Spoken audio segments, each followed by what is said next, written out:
शनिदेव। प्रिय दर्शकों, मैं राजेश जोशी आपका ज्योतिष जागृति केवल सत्य कार्यक्रम में आज फिर से स्वागत करता हूं। प्रिय दर्शकों, जैसा कि आप जानते हैं, हमारी कुछ दिनों से चर्चा चल रही है हमारे गोचर के बृहस्पति देवता की, जो 13 महीने अप्रॉक्सीमेटली के भ्रमण के बाद जो मूवमेंट शुरू हुई है 1 जून 2013 से मिथुन राशि में। मेरी कोशिश ये है कि मैं हर लगन कुंडली में उसकी विस्तृत जानकारी आपको देता चला जाऊं, ताकि आप खुद ये एनालाइज कर पाएँ और समझ पाएँ कि गोचर का इतना बड़ा ग्रह जो मूवमेंट में आया है, जिसने 13 महीने बाद राशि बदली है, वो अपने आने वाले भ्रमण काल में आपको कैसा रिजल्ट देने वाला है।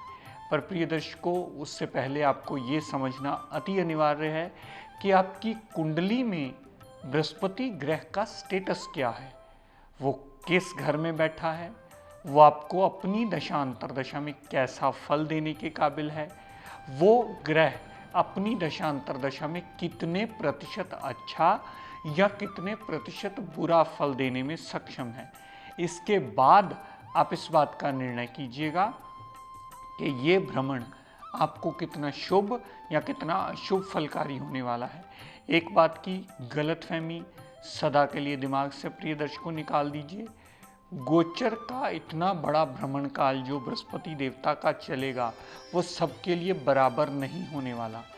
जब भी आप गोचर का विवेचन करें, उससे पहले जन्म लगन कुंडली में पड़े हुए ग्रह को अवश्य देखें। जन्म लगन कुंडली में अगर ग्रह अच्छे भाव में अच्छे अंश लेकर, अच्छा बलाबल लेकर के बैठा हो और अपनी दशा अंतरा में आपको अच्छा फल देने में सक्षम हो, तभी गोचर काल में आया हुआ भ्रमण आपको शुभ फलकारी होगा उस ग्रह का। लेकिन अगर प्रिय दर्शकों जन्म लगन कुंडली में वो ग्रह खराब पड़ा होगा, तो उसका गोचर काल में भ्रमण जब भी चलेगा, चाहे जौन से मर्जी अच्छे भाव में चले, वो सदैव आपको दिक्कत परेशानियां देता ही मिलेगा। ये गोचर को पढ़ने का मूल नियम है। गोचर को पढ़ने से पहले इस बात का विवेचन सदैव करना अति आवश्यक है कि आपकी जन्म लगन कुंडली में उस ग्रह का स्टेटस क्या है, क्योंकि आपकी जन्म लगन कुंडली ही आपके गोचर की नींव बनती है। अगर जन्म लगन कुंडली सही ढंग से विवेचन करनी आ गई, तो उस पर गोचर अप्लाई करना भी आप बहुत आसानी से सीख जाएं। कल तक मेरी कोशिश रही कि तुला लगन की कुंडली के बारे में आपको विस्तृत रूप से गोचर की जानकारी के दोनों पहलू बताऊं कि कितना अच्छा या कितना बुरा फल वो दे सकता है। और इसके लिए आप अपनी जन्म कुंडली अवश्य देखें। अगर खुद पहली दूसरी बार ये बात आपको ना समझ में आए, तो अपने आसपास किसी विद्वान की मदद लीजिए और ये जानिए कि आपकी लगन कुंडली में वो किस स्टेटस में है और गोचर में आया हुआ बदलाव आपको कैसा फल देने वाला है। प्रिय दर्शकों, और आप में से जिसका भी ये प्रोग्राम देखने से रह जाए, आप डेली यूट्यूब पर जाकर भी हमारा ये प्रोग्राम देख सकते हैं और लाभान्वित हो सकते हैं। आइए इसी श्रृंखला को कंटिन्यू करता हुआ आगे बात करते हैं। कल तक हमने बात की थी तुला लगन की कुंडली में, आज बात करते हैं वृश्चिक लगन की कुंडली, यानी स्कॉर्पियो लगन की कुंडली। स्कॉर्पियो लगन की कुंडली इसलिए बनी क्योंकि लगन में ही 8 नंबर लिखा है। 8 नंबर स्कॉर्पियो राशि मानी जाती है, जिसके स्वामी ग्रह बनते हैं मंगल देवता। मंगल देवता ने बृहस्पति देव को क्या दिया?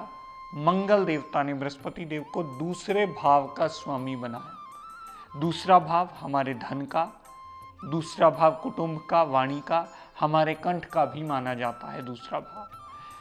दूसरे भाव के साथ साथ बृहस्पति देव को दिया हमारा पंचम भाव कुंडली। इस लगन कुंडली में बृहस्पति देव को दूसरे भाव के साथ पंचम भाव का स्वामी बनाया। पंचम भाव संतान का, पेट का, लव रोमांस का, अनसर्टेन गेन्स का, house of will power, memory power and confidence level का। पंचम भाव हाउस ऑफ अनसर्टेन गेन्स का, जुआ सट्टा लॉटरी में जितने भी गेन्स होते हैं, उसका भाव का स्वामी बृहस्पति देव को बनाया। तो बृहस्पति देव इस लगन कुंडली में एक योग कारक ग्रह बने। लेकिन प्रिय दर्शकों, ये योग कारक ग्रह तब तक योग कारक रहता है जब तक उसकी कुंडली में प्लेसमेंट सही जगह पर हो। अगर उसकी प्लेसमेंट कहीं गलत जगह पर हो गई, कहीं 6, 8, 12 में हो गई, कहीं नीच अवस्था में हो गई, या वो डिग्री वाइज इतना कमज़ोर हो गया कि आपको रिजल्ट देने में सक्षम ही ना हो, तो वो योग कारक ग्रह पूरी योग कारकता में नहीं रहता, उसकी योग कारकता में बहुत बड़ी कमी आ जाती है। और अगर अशुभ जगह प्लेस्ड हो जाएगा तो वो सारी जिंदगी आपको अशुभता के ही रिजल्ट देगा। तो बृहस्पति देवता जो कि इस लगन कुंडली में द्वितेश हैं और पंचमेश हैं, उनके गोचर का भ्रमण 7वें भाव को छोड़ करके 8वें भाव में शिफ्ट किया है 1 जून 2013 को। तो ये क्या फल देने वाला है? पहले बात करते हैं जिनकी जन्म लगन कुंडली में ये बृहस्पति देवता अच्छे विराजमान हैं और अपनी दशा अंतरदशा में अच्छे फल देने में सक्षम हैं, और उनमें डिग्री वाइज इतना बलाबल है कि वो आपको शुभ फलकारी होंगे। तो 8वें भाव में आए हुए बृहस्पति देवता, 8वां भाव शुभ फलकारी होने में कैसे शुभ फल दे सकता है? ससुराल पक्ष से बनती है जातक की, या पुराना कोई मनमुटाव चला आ रहा हो तो वो दूर होकर बनने का योग बनता है। हमारी एंसेस्ट्रल प्रॉपर्टी 8वें भाव से देखते हैं, हमारी जद्दी पुष्टि जमीन जायदाद 8वें भाव से देखते हैं, उसको भी पूर्ण योग बनता है उसका हिस्सा मिलने का। हमारी हाउस ऑफ सीक्रेट नॉलेजेस का भाव भी माना जाता है। हमारी ऑब्स्टेकल्स को दूर करके मेंटल पीस में आने का योग बनता है। हमारा डिप्रेशन दूर होने का योग बनता है, हमारी मेंटल पीस होने का योग बनता है। तो 8वें भाव संबंधी सारे ऑब्स्टेकल्स को दूर करके बृहस्पति देव शुभ फलकारी होंगे। लेकिन प्रिय दर्शकों, ये सिर्फ उनके लिए बता रहा हूँ जिनका बृहस्पति जन्म लगन कुंडली में अच्छा बैठा है, वो 8वें भाव में आकर भी 8वें भाव संबंधी आपको शुभ फलकारी होंगे। यहाँ से बृहस्पति देव ने जितनी दृष्टि 5वीं 12वें भाव पर डाली, छोटी मोटी विदेश यात्रा करवा सकते हैं, विदेश सेटलमेंट में जाना हो तो उसके लिए भी लाभान्वित होंगे। 12वें भाव पर डाली हुई दृष्टि अस्पताल का खर्चा कम करने में सहायक होंगे, फजूल के व्यय नहीं होंगे जातक के अस्पताल के खर्चे कम होने का योग भी बनता है। यहाँ से बृहस्पति देव ने जितनी दृष्टि दूसरे भाव पर डाली, तो पुराना कोई रुका हुआ धन उसका आगमन होने का योग बनता है, जो अनसर्टेन गेन जिसको हम बोल देते हैं कि आपने तो समझ लिया था कि मेरी ये पेमेंट डूब चुकी है, लेकिन अनसर्टेन गेन यानी एकदम से वो पेमेंट कोई आपको देने आ जाए, ऐसा योग बनता है। परिवार का साथ मिलने का योग बनता है। आपकी वाणी में करेक्शन आने का योग बनता है, आपकी वाणी ठीक होने का योग बनता है। यहाँ से बृहस्पति देव ने जितनी दृष्टि चौथे भाव पर डाली, चौथे भाव पर डाली हुई दृष्टि माता से मनमुटाव दूर होने का योग बनता है। गाड़ी, भूमि, वाहन, मकान, सारी सुख सुविधाएं अगर लेने वाली हुई तो यही बृहस्पति देवता की डाली हुई दृष्टि चौथे भाव पर आपको चौथे भाव संबंधी सारे पॉजिटिव रिजल्ट देने में सक्षम अवश्य होगी। पर प्रिय दर्शकों, ये बात सदैव याद रखिएगा, ये सिर्फ उनके लिए एप्लीकेबल होगा जिनका बृहस्पति अच्छे भाव में पड़ा है और अच्छे अंश मात्र बलाबल लेकर के बैठा है आपकी जन्म लगन कुंडली में। क्योंकि मैं बार बार ये बात आपको रिपीट करता आया हूँ, इस बात को लड़ बांध लीजिए। अगर आपकी जन्म कुंडली में ग्रह अच्छा तो ही गोचर में वो किसी भी भाव में जाएगा, आपको सदैव शुभ फलकारी होगा। लेकिन प्रिय दर्शकों, अब इसका दूसरा पहलू जो मैं बताना आपको अति आवश्यक समझता हूँ, जिसके बिना कुंडली का सही गोचर का विवेचन होना संभव ही नहीं है। अब उनके लिए बात करते हैं प्रिय दर्शकों जिनका जन्म लगन कुंडली में ही बृहस्पति देवता कहीं खराब अवस्था में पड़ा है। खराब का मतलब अशुभ अवस्था में होकर के पड़ा है, 6, 8, 12 में पड़ा हो, नीच अवस्था में पड़ा हो, 0 डिग्री पड़ा हो, 29 डिग्री पड़ा हो, किसी भी सूरत में अगर वो बलहीन होकर के पड़ा हो तो भी वो अपनी दशा अंतरदशा में रिजल्ट देने में सक्षम ना हो, तो वो यहाँ पर कैसा फल देने वाला है। 8वें भाव में आया हुआ बृहस्पति देवता उनके लिए जिनकी जन्म लगन कुंडली में अशुभ होगा तो पूर्णता अशुभता के ही फल देगा। ऑब्स्टेकल्स बढ़ा देगा, टेंशन बढ़ा देगा, मेंटल पीस डिस्टर्ब कर देगा, हेल्थ को प्रॉब्लम देगा, स्टमक में प्रॉब्लम देगा, मेमोरी पावर और विल पावर में स्ट्रेंथ उतनी नहीं रहेगी, उसमें डिसीजन भी रॉन्ग होंगे। यहाँ पर हर कार्य में बृहस्पति देवता उस जातक का खपना बढ़ा देंगे। यहाँ से बृहस्पति देव ने जितनी दृष्टि 12वें भाव पर डाली, ये बात उनकी कर रहे हैं प्रिय दर्शकों जिनकी जन्म लगन कुंडली में बृहस्पति देवता खराब अवस्था में पड़े होंगे या बलहीन अवस्था में पड़े होंगे और अपनी दशांतरा में अच्छा फल देने में सक्षम नहीं होंगे। तो यहाँ से बृहस्पति देवता ने जितनी दृष्टि 12वें भाव पर डाली तो फजूल के व्यय बढ़ने का योग बनता है, विदेश यात्रा होने का योग बनता है लेकिन वो लाभान्वित नहीं होती, वहाँ नुकसान होने का योग बनता है, अस्पताल के खर्चे होने का योग बनता है, जेल यात्रा तक का योग बनता है।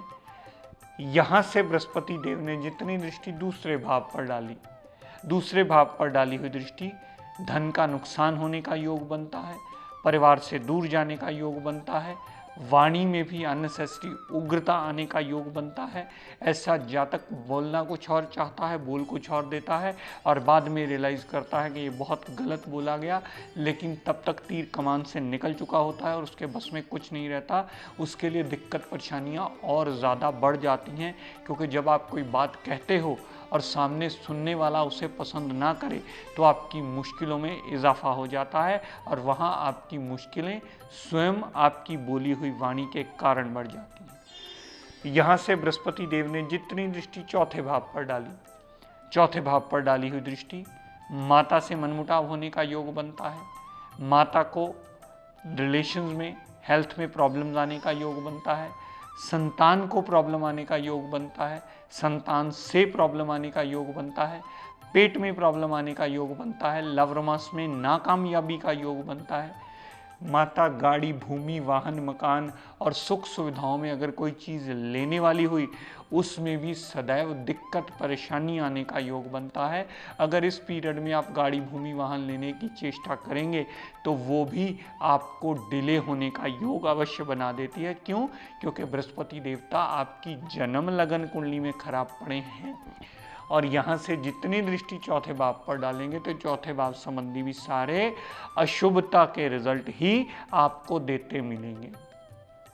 तो मेरे कहने का तात्पर्य प्रिय दर्शकों सिर्फ इतना कि अगर आपने गोचर को सही ढंग से सटीक तरीके से विवेचन में लाना है तो उससे पहले ये देखिए कि आपकी जन्म लगन कुंडली में ग्रह किस अवस्था में पड़ा है और आपको कैसा रिजल्ट देने में सक्षम है। प्रिय दर्शकों, आज का टिप ऑफ द डे देता हूँ, नोट कर लीजिए। बहुत सारे लोग मिलने आते हैं, हम डेली बहुत सारी पत्रियाँ देखते हैं, लेकिन जितनी भी पत्रियाँ देखते हैं उनमें 70 to 80% कुंडलियों में कहीं ना कहीं शनि, राहु, केतु का पाप प्रभाव बहुत ज़्यादा बड़ा होता है, जिसकी वजह से इंसान का जीवन अच्छा भला चलता चलता कष्टों से भरना शुरू हो जाता है। वो हर कार्य रुकावट में आना शुरू हो जाता है, हर कार्य देरी से होना शुरू होता है, हर कार्य में उसका खपना कई गुना बढ़ जाता है। ऐसी स्थिति में अगर जातक थोड़े से जामुन जो बाजार से मिल जाते हैं, जो एक फल खाने के लिए माना जाता है, बैंगनी से कलर का छोटा छोटा होता है, अगर जामुन मिल जाए, आप किसी भी शनिवार को जामुन लेकर के जो अपनी यथाशक्ति हो पाई या आधा किलो 1 किलो लेकर के अगर मंदिर गुरुद्वारे के बाहर बैठे बैगर्स को बांट देते हो, भिखारियों में वो जामुन बांट देते हो, तो शनि, राहु, केतु तीनों ग्रहों का जितना मर्जी पाप प्रभाव होगा वो शांत होकर के आपका जीवन यापन आसान करने में या उस ग्रह की चल रही खराब दशा अंतरदशा में सुकून का रास्ता देकर के आपका जीवन जीने लायक अवश्य बना दे।